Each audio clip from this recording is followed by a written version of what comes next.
করে স্টাফরা দেখেন আমাদের উপরে হচ্ছে লাঠি চোটা নিয়ে এটা হামলা করতে আসছে। A hospital worth 600 crore taka has been taken over by individuals who were injured in the July movement. They come and go at will, without any doctor's permission, and even throw parties with loud music, turning the entire hospital into a residential lodge.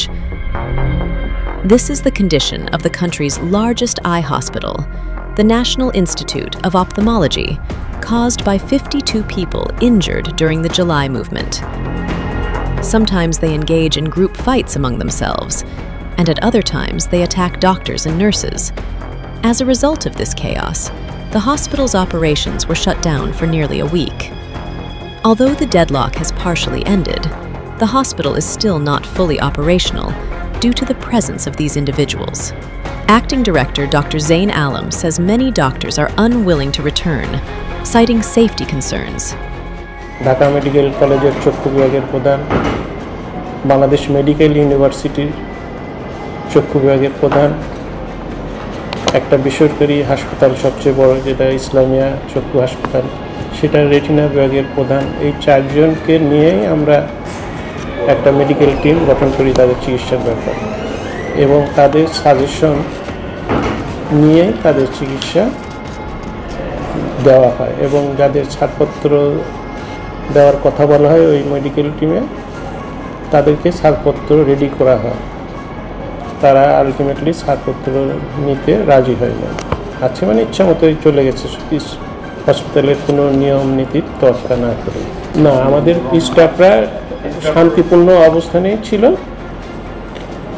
তাদের সঙ্গে তারা কোনো অপ্রীতিকর ঘটনা ঘটাতে যায়নি, বরঞ্চ তারা এবং নিটোরে যারা আহতরা ছিল তারাই এসে ঘটনার সূত্রপাত করে। কিন্তু আমাদের কোনো স্টাফ আপনাদের আগে কয়েকবার ট্রাই করেছে, তাদের ভিডিও ফুটেজ আছে, তারা ওইখানে কারো এন্ট্রি দিচ্ছে না।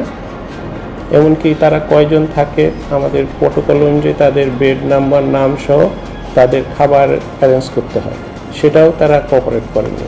রিলিজ ছাড়াও ওইখানে খোঁজ নিয়ে দেখেন 2-1 থাকে যারা এখানে অ্যাডমিটই না, মানে আগে চিকিৎসা নিয়ে চলে গেছে কিন্তু এখন এসে ওদের সঙ্গে থাকছে।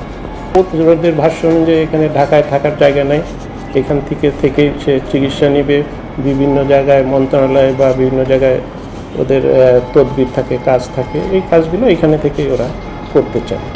He adds that a medical board has already reviewed their conditions, and many have received discharge papers.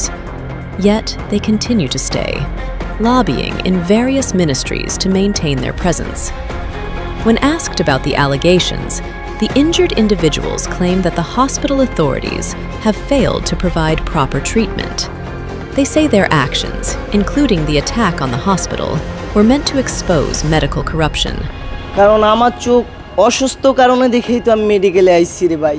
আমাকে একটা শুধু ডব দিয়ে এরকম 2-1 ডব দিয়ে 9 মাস যাবত আজকে যে উন্নত মানের বলে সরকারি ট্রিটমেন্ট এইটাই আমরা পাচ্ছি।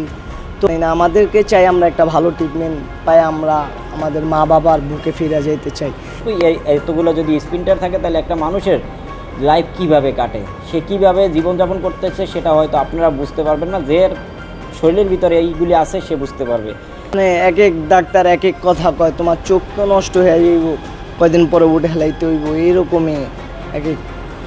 ভাই আমাদের কী সেবা দিচ্ছে, সেবা দিলে তো আমরা এখানে মেডিকেলে বেড়ে থাকতাম না।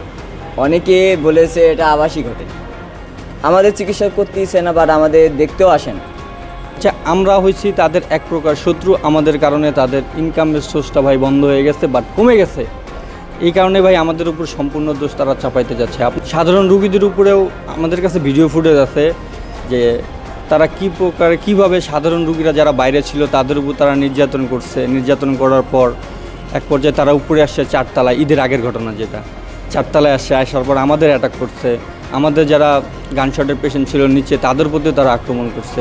এগুলো সম্পূর্ণ ভিডিও ফুটেজ আমাদের কাছে আছে, আপনারা চাইলে আমরা দিতে পারি। জুলাই যোদ্ধা আছে, তাদের কারণে যারা ডাক্তার স্টাফ আছে তারা ভাই টাকা কামাইতে পারতেছে না। মেন কারণ হচ্ছে ভাই এটা আমাদের, যেমন সাধারণ একটা রোগী আসলে বাইরে থেকে আসলে তাদের ভর্তি করার জন্য সিট প্রতি 2000-3000 টাকা নিতে পারতো, ওষুধ পানি বাইরে থেকে কিনতে বলতো, এবং কি তারাই এই ওষুধগুলো দিত, দিয়ে তাদের থেকে টাকা রাখতো, কিন্তু আমাদের কারণে তারা এগুলো পারতেছে না। patients seeking treatment hope that the situation will be resolved soon and that regular medical services for the general public will resume without delay.